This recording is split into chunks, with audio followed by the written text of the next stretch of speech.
experience is more spiritual. Right. Let's do this. Today's guest hails from Los Angeles, California. He's a rapper, singer, songwriter, and producer.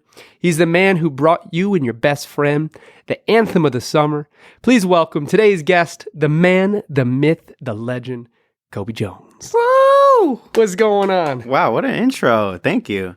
I have to do a good intro because I know everybody who watches knows you already, but this is your first one on your own. I know. Man, I know. So happy to have you I'm here. really hyped to be here. Thank you. What's going on, Cobe Jones? Nothing, man. Just working on music, you know. Always. So always. I'm so happy that like this new song that came out. I don't know. I feel like it's the first song in a minute that people like on their own like just connect to. So yeah, it feels good to pay off. What do you think that is? Like a spark, right? Oh yeah. Hell yeah. What do you think that is? That is the difference? You know, one of the things, and I think I'm consciously getting better and better at this, is like right when I made the hook to this song, my first thought was that it's too lame, not lame, that's too simple. And I'm generally pretty decent at this, at keeping things simple. But I don't know, I felt like it was a certain threshold that I crossed where I was like, you know what? Yeah, it is simple, you know? And I fucking love it. And I'm not trying to impress anybody. Man, I think I think it's just so simple. And for that reason, it's going to connect to people. I just thought of it as like a bop, you know, just like a chill fucking bop. And yeah, I think it was a good lesson where I was like right in my leaning into simplicity, you know? When I feel like it also has a message that is so, it's so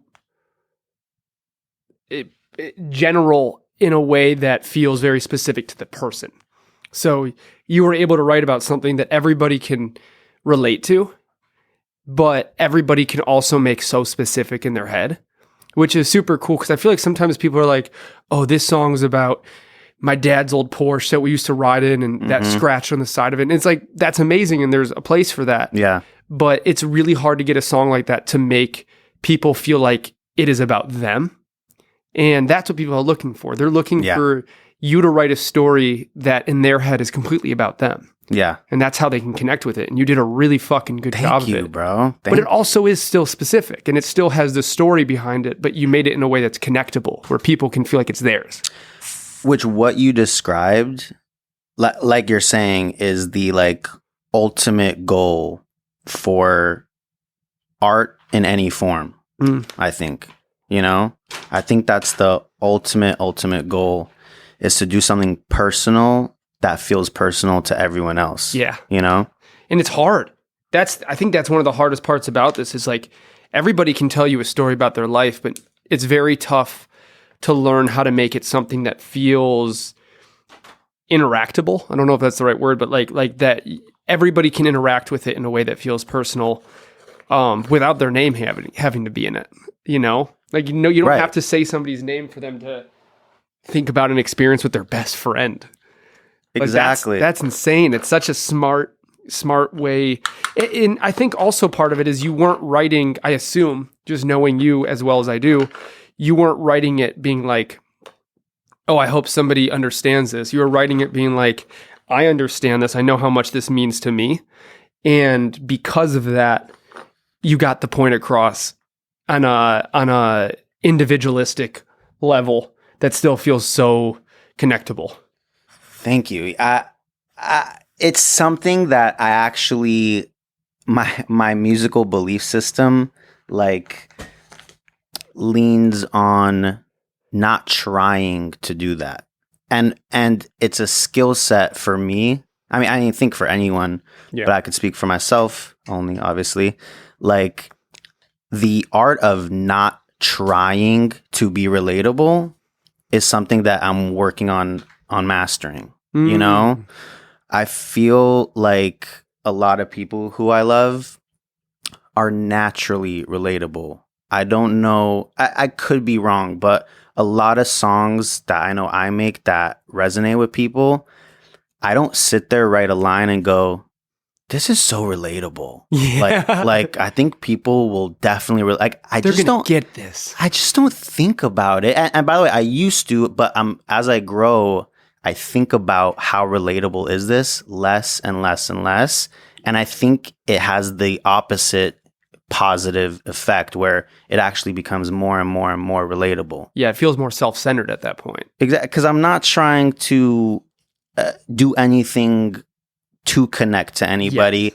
I just hope and pray that someone connects to how I feel, you know? And I think what that is that's proof that the human experience has a bunch of different a bunch of different core elements that are going to be in a certain amount of people's story no matter what.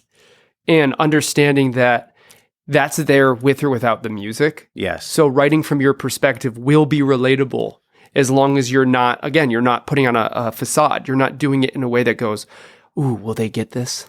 Exactly. And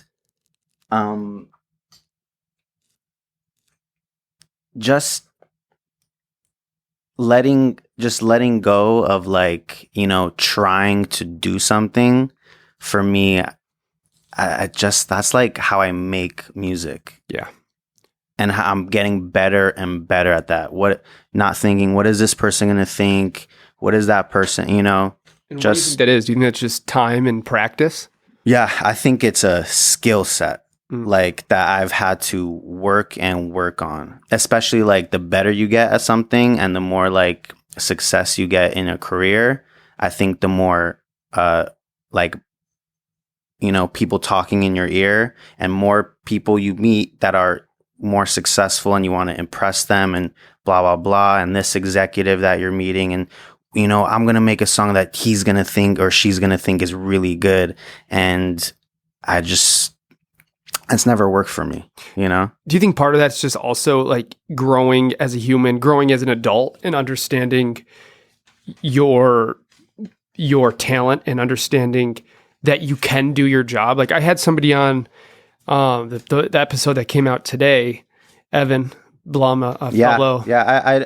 I met him a while ago through my friend Chase, Hot Work. He's a good dude. Yeah. He's a really good dude, Yeah. really talented. But he said something, I was like, when you're going into these video sessions with like Demi Lovato and stuff like that, are you nervous? He goes, I'm nervous because I'm meeting somebody that is so famous and so, you know, such a big part of my life prior to having this career, but I'm not nervous about the job. He goes, I've done 1,000 of these and Right. there's a muscle there that I've worked out enough that I know when I go into that gym, I'm going to be able to lift that weight. Right. Like I know what I'm doing. I know how to pick it up.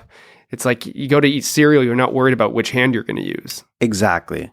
And you need to trust yourself that it's just another day, no matter who it's with, you know, it's another work day, you know? Also, let's start this off with either tequila or whiskey. Which would you like? Tequila. Done. What are you going to do? Tequila. Tequila. Hell yeah. So, just for the people that don't know you and haven't heard your song yet, will you give them How dare you? a little rundown? Will you give them a little rundown of what we're talking about? In terms of the song we're talking about? Yeah, I just basically, my name is Cobe Jones. I like to play around. I'm Kobe Jones and I like to play around. I hadn't dropped music in over a year, and I wrote this and produced this song, Best Friend, that just came out like a couple weeks ago. Yeah. Like 2 weeks ago or whatever. And that's pretty much the song we're talking about. It's a song that you know what's funny? I don't know if I've told you this before. Probably not. Cheers. Cheers, brother.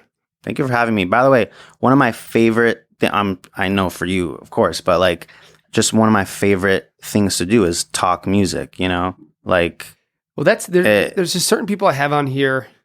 I mean, there's also I see you often, luckily. yeah.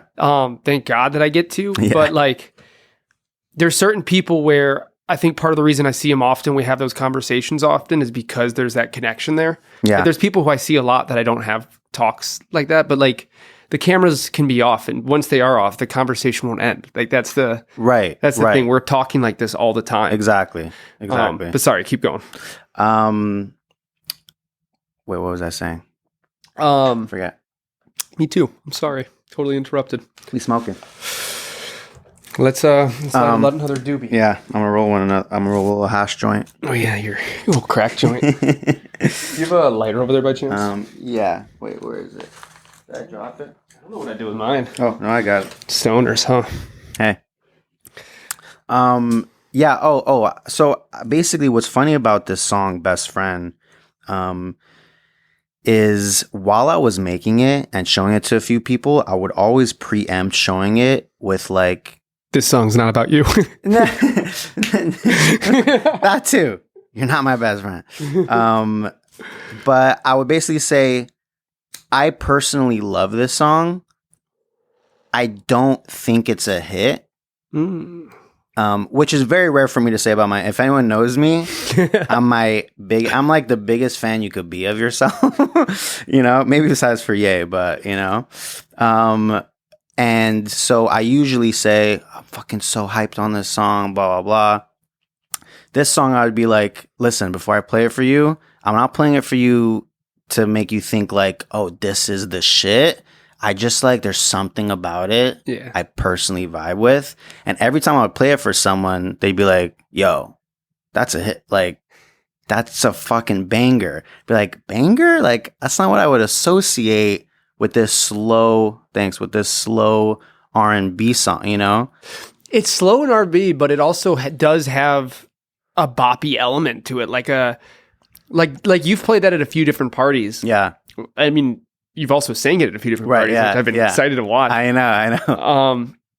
But it fits the vibe. Like there's something about that. There's a lot of songs that can't live in both worlds. Yeah. And this one can. So I understand people's reaction being like an upbeat fuck yeah. Outside of just being like, that's really cool.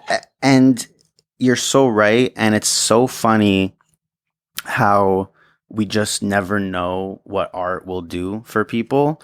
And the more I played this song before it was dropped, like the more I would play this song, I would always preempt it with that, be a little, not shy about it, but just like, I don't know why I'm playing this song. It's not the banger, and I would play it more and more, and people would tell me that. I remember this one time I played it, like someone had a house party, and there was like a studio downstairs at this house party. So people were showing music. So I'm showing music, whatever. I play like a banger rap song, whatever. Like everyone's playing like, hype music and stuff. Then I say the same shit with this song, Best Friend. And I start playing it. And like the first thing that people are saying, people are coming down from the actual party and be like, what song is that? Like that's a party song. Oh, that's and so it just crazy. Changed my, it's every time I would play it for people, it would like enhance my perspective and hype me up more about that this is like a fun, relatable pop, I think there's something to it though. I think there's something to not building up too much hype in your head about something, that it allows you to release it and let it go to the world without feeling something feeling too precious. Exactly. And I say this all the time, and something I'm like getting just a lot better at. And this is what I try to tell artists who just start making music is try your best, as weird as it sounds, to not be precious about your songs. I think that's massively important in art. I really think so. It's such an important skill set, and it's really hard.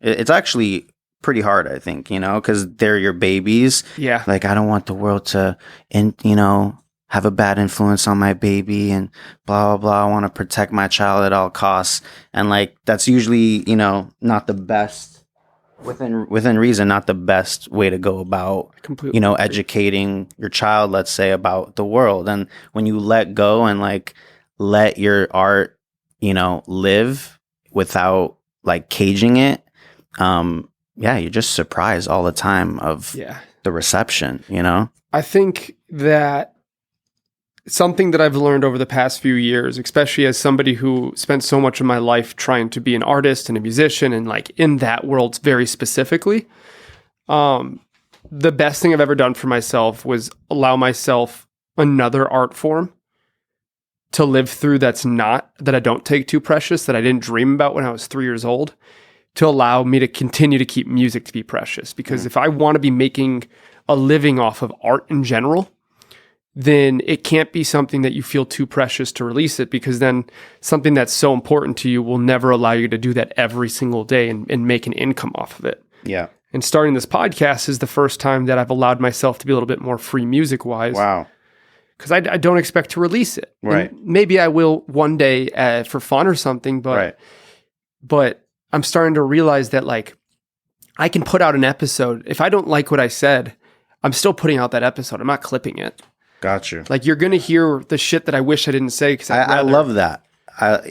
It's important. But I don't have it with my music. And that's something that took me so long to learn. Like I have so many songs that I believe to be great songs, but I'll probably never see the light of day. Yeah. And that's no longer a bad thing. It was when that was trying to be my living, how I'm going to feed myself. Yeah.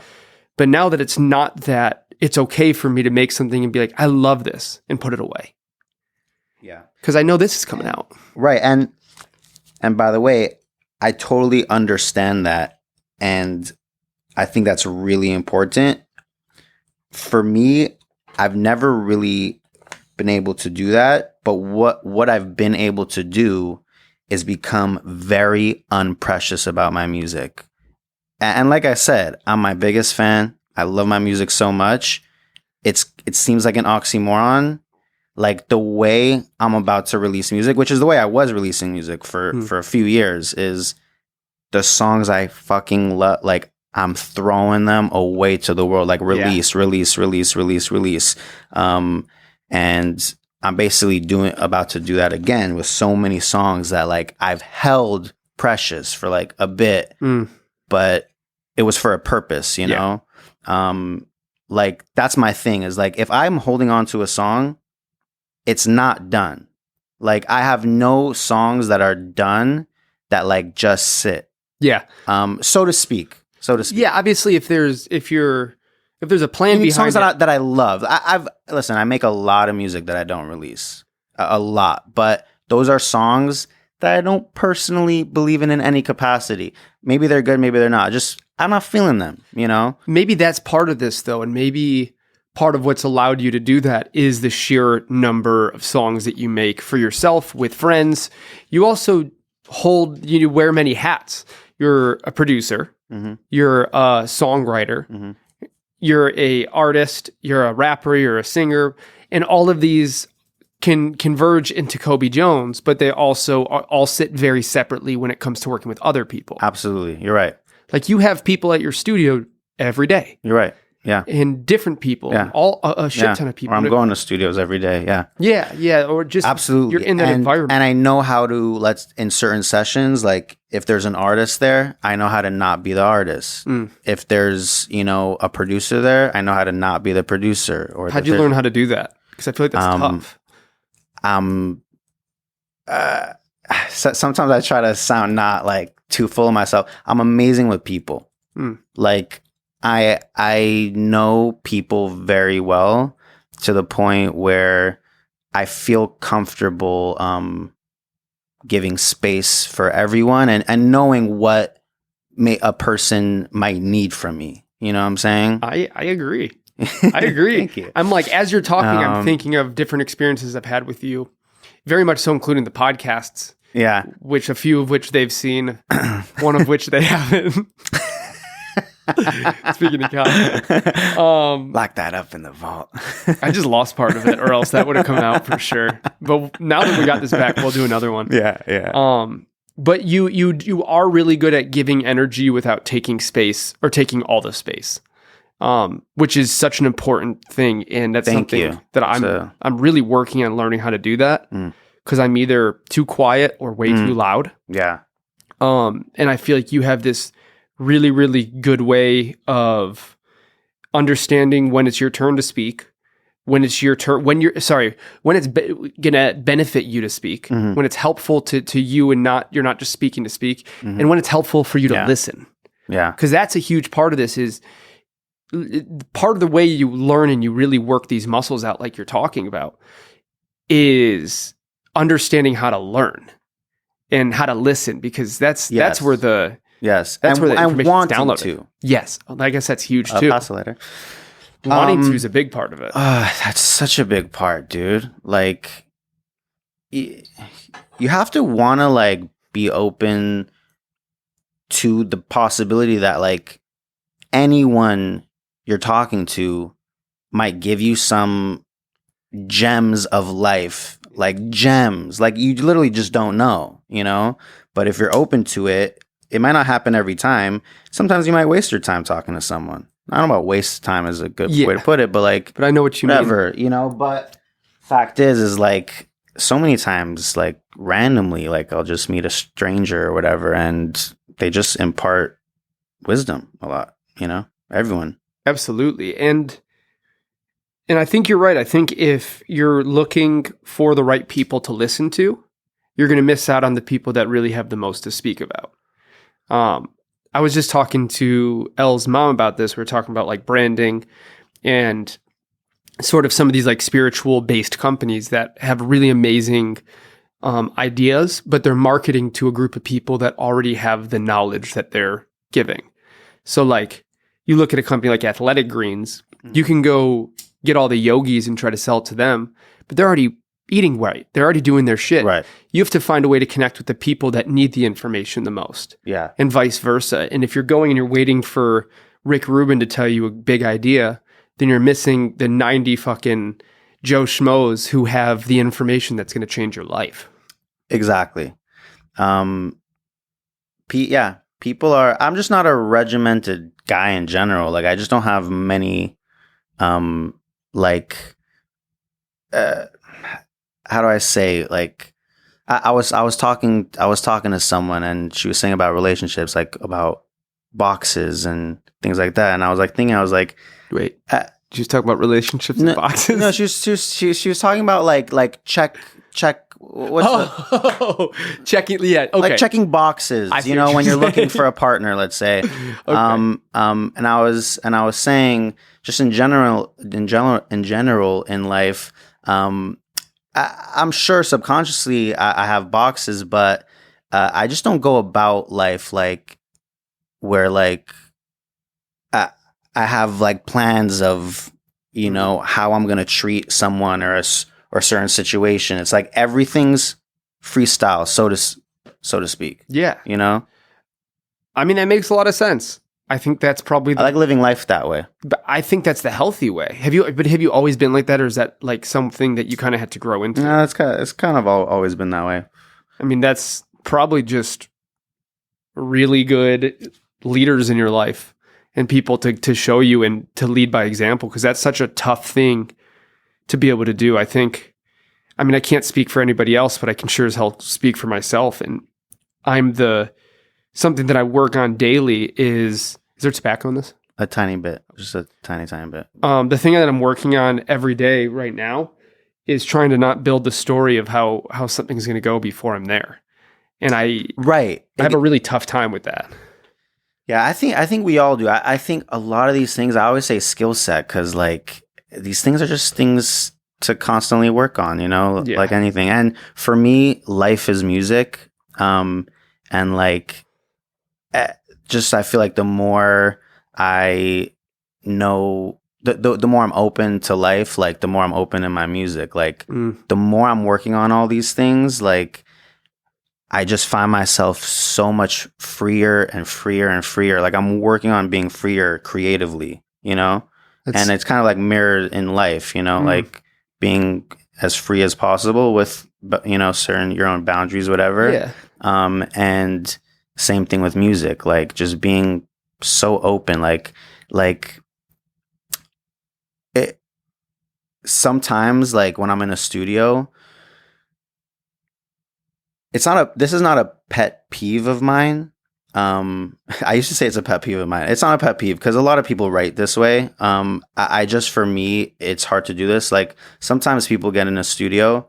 It's more rare. I find this, but sometimes like a writer will get in a studio and be like, okay, what happened to you, Michelle, this past week at the grocery store? Like, what happened to you? Like, let's tell us what happened to you when you did this and this, and like, let's write about it.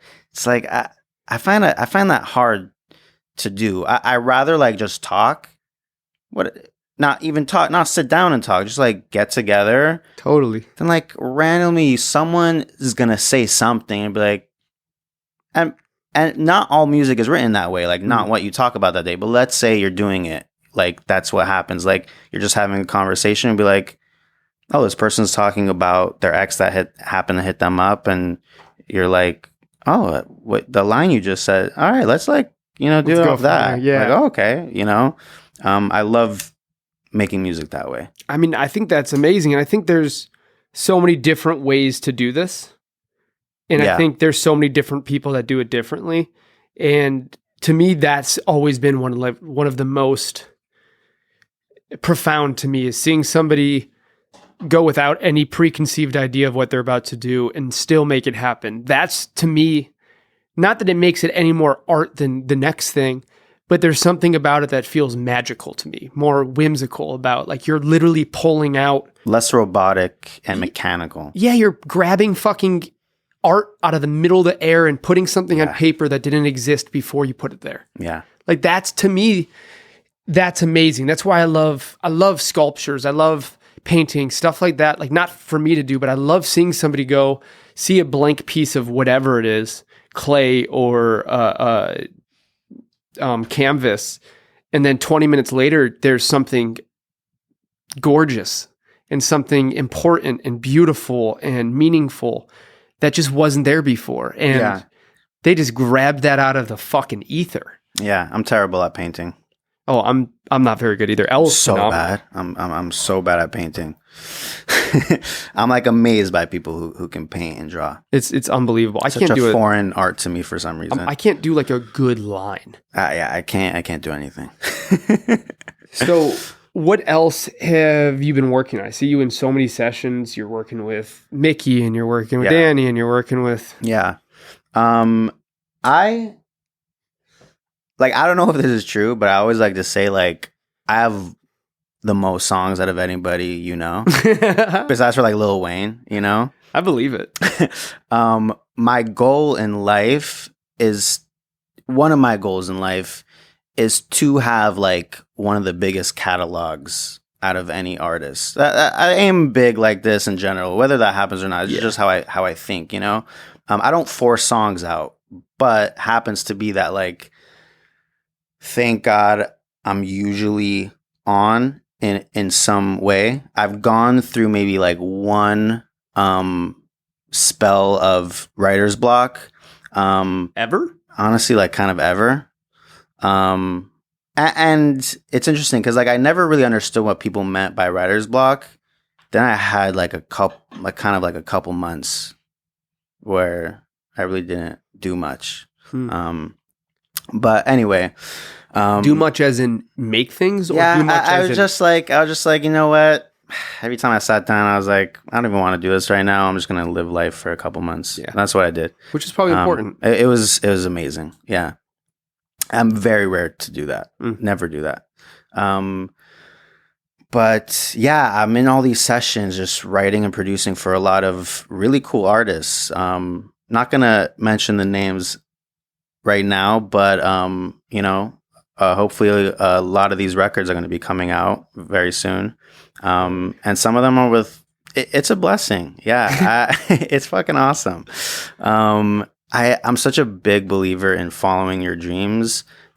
Because I saw people growing up, I saw people who followed their dreams and it was like becoming true. Then for myself, like literally like, I'm not even close to where I feel like, I'm going to get to, but, even at this point, even starting a few years ago, like just such dreamlike, situation. Dream like for me, you know, I don't know. Like some people's dreams are like, I don't know, to be on a yacht. Like I'm gonna welcome that when it comes, but like that's not like my dream. Like my dreams are so musical, like wanting to go to a meeting at this record label and you know that and just really cool. Like I've been watching the TV show Dave.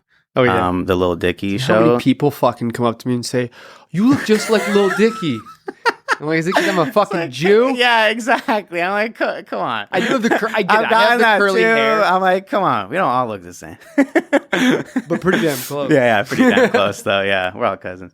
But I was watching it, and there's just there's a great lot of good moments musically in that show, but there's a moment in passing, like he's talking to a fan, and the fan's like, oh, I'm trying to get into the business. He's like, things are surprisingly possible.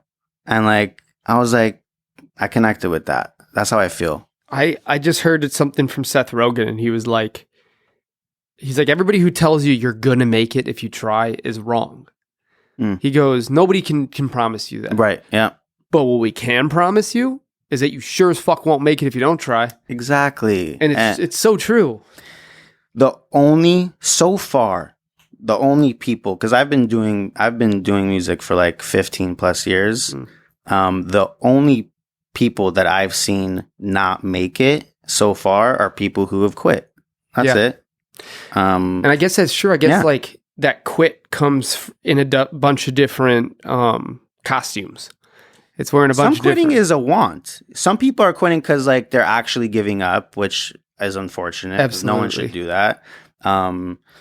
But some people are like, they through life be like, you know, I don't want to do this, and that's another form of. I think that's a quitting, but quit. 100%. I'm not putting like a negative connotation on quitting. Yeah, but I think that there's it wears a bunch of different costumes. It looks different every time, and like I know people who quit because they couldn't afford to do it, and to me that's bullshit because it costs nothing to put something on SoundCloud. Exactly. Yeah. It costs nothing to sing into your phone that you already own. Exactly. Or whatever. I get if it's I know it's expensive. No, you can figure things out. Yeah, and I've seen people, there's always somebody who's done more with less. And I say that as somebody who's obsessed with my gear and all this shit, but like it also has been one of the biggest deterrents, that's completely the wrong word. It's one of the biggest things that's pulled me away from making music is that I have so much, but the ideas aren't coming. Right. And I just think that's bullshit if you can't do something because you can't afford it. This is luckily, writing music is free. Exactly. If it's on your way to work, if it's while you're at your job, if it's for 20 minutes at night, like there's a version of it that can be incorporated into your life. There's the people who fall out of love with it. And I think that's important is you got to constantly check yourself and continue to love it. And if you don't, continue to find a way to love something, to love what you're doing. And I think that something that people forget, and this is not my idea, this was somebody else's on here, I don't remember who it was, but your job is to not make music. Your job is to find inspiration and go into that room and let it happen. Yeah, the inspiration. I like that. I never heard it that way. I really like that. It's huge, and like clearly, because I share the same belief in how music is made. You know, you're taking something down from the ether, so to speak. That wasn't there. Yeah, it's crazy.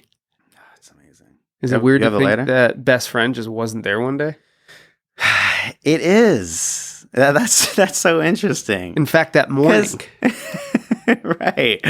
Because it's so funny. Because like I've been saying this before it was released, and now especially, like I feel like it's my best Cobe Jones song that I made. Meaning, I don't think it's the best song that I've made, but for Cobe Jones, like if there was one song right now, I think there's gonna be others, but and there are others before this, but right now, if someone were to like one song, that's it to explain like Cobe Jones, you know, best friend. I think best friend would be it. Yeah, I think it's, which is cool that that's my new song. I don't feel like it's 5 songs ago or 10 songs ago that, oh damn, like that was really me. Like, I don't know what I'm doing, you know? But I think you also got to remember that all of this is you at that moment. And You're right. best friend Yeah. might not be as connected to you as it was yesterday or the day before, and that's okay.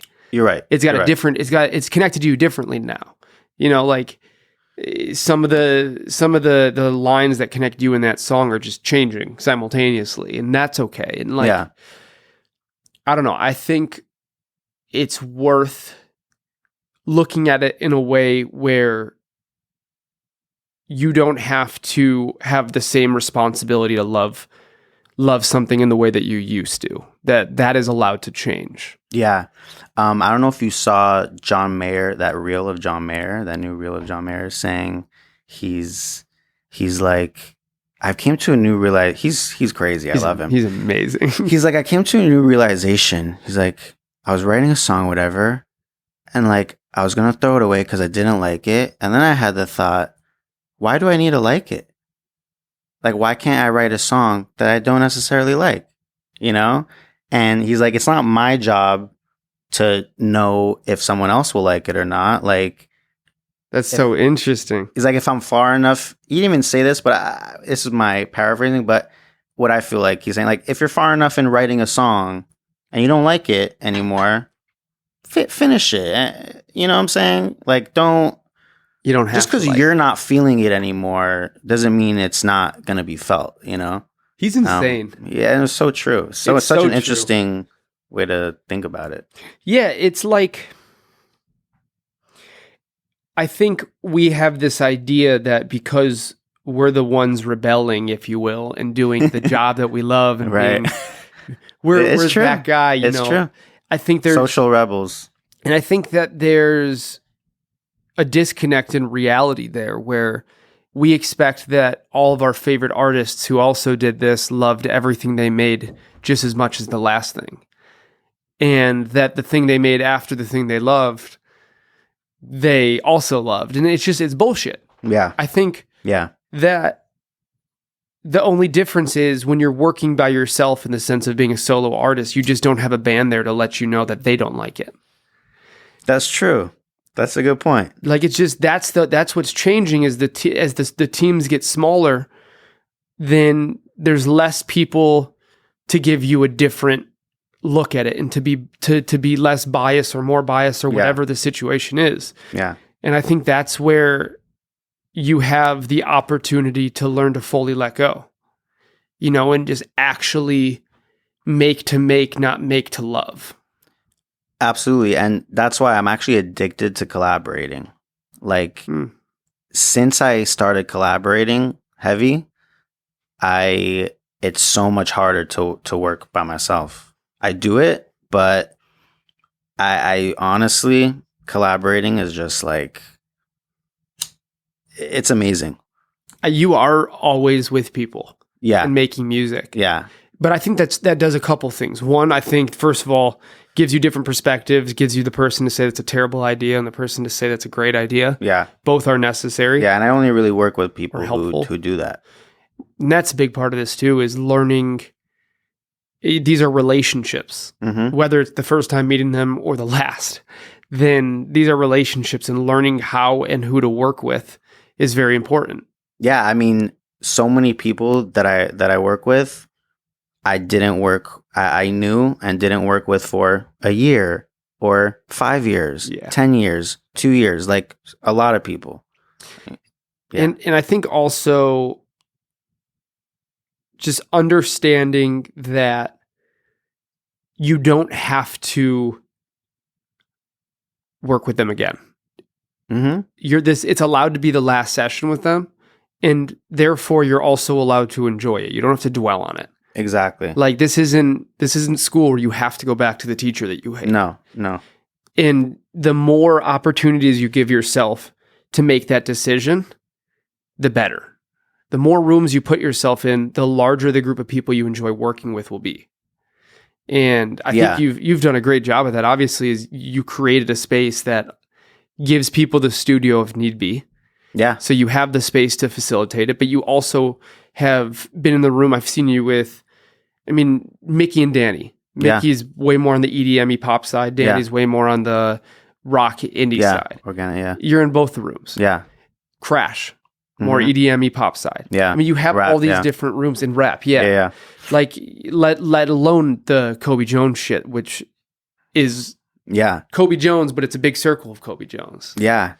That was one of my goals that I set out to do, is do every genre pretty much. I tell people, like, my musical idols are like Pharrell, Kanye, Timbaland, Dr. Dre. What a lot of these people have in common is they're artists, they're producers and writers, and more so they do multiple genres. Like, people don't really think of it so much, but like Dr. Dre's done Mary J. Blige and Eminem, you know. Pharrell's done The Clips, and he's done Britney Spears. You know what I'm saying? These are like that. I love that. Like, I love doing every genre of music. Not so much country, but you're one of them. Shout out country though. But shout out country. I don't want no beef. I love doing all genres of music. With country. Besides country, shout out country though.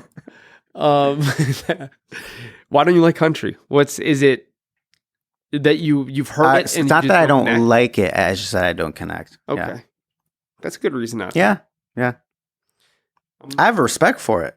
Big respect for it. I think the writing's phenomenal, and there's a few songs that I like, but I don't think I've ever like searched a country song and listened to it in my life. What about some of these guys that are like teetering the line, that are doing like a country rap? I just never do it. Have you heard it? I've heard it. Yeah. It's all good. It sounds good. I feel like I'd love to see you do like a country rap record with somebody, even if you're in there as like a writer or a producer. Yeah. I mean, I've written country-esque songs with my brother-in-law Dove, who lives in Nashville. Shout out Dove. And so I've dabbled. But yeah, not my preference, but it's such amazing writing, you know? It's fun music. I don't really listen to any of it. Yeah. Not the country rap shit, but shout out country. I like country. I like the Americana type shit. Yeah. But all right. Before we wrap this up, Cobe Jones, what's coming next? What can we expect? What are you working on? Who are you working with? So I'm planning to drop like a ton of music. I'm going to drop a bunch of singles, but I am going to drop I don't know if I'm going to call it debut album, debut mixtape. Might just be debut album. You heard it here first, everybody. Cobe Jones sharing his debut album. I figure it's about time, you know? I'm here for it. And I have enough songs, and I have enough like vision of what I want the, you know, thing to be. So, oh, that's unreal. Yeah. That's unreal. Damn. And this is the first time you said it? Yeah. I mean, officially. I guess that's on camera. Yeah. No, it is the first time, and I'm really excited. Yeah. I'm gonna throw a bunch of skits in there. It's gonna be way. I want to do it not Eminem style, but like I just miss a lot of that stuff. Yeah. And so I think I'm gonna do some like a nice amount of skits and stuff, you know? I agree, dude. I love that shit. I remember growing up and being on the bus and listening to like Kim. Yeah. Or to Mockingbird, to any of these where you have these like interludes in between songs and like little skits and shit like that turn it into like a movie. Yeah. It turns it into like a chronicle. Yeah. And I also, speaking of interludes, like I also think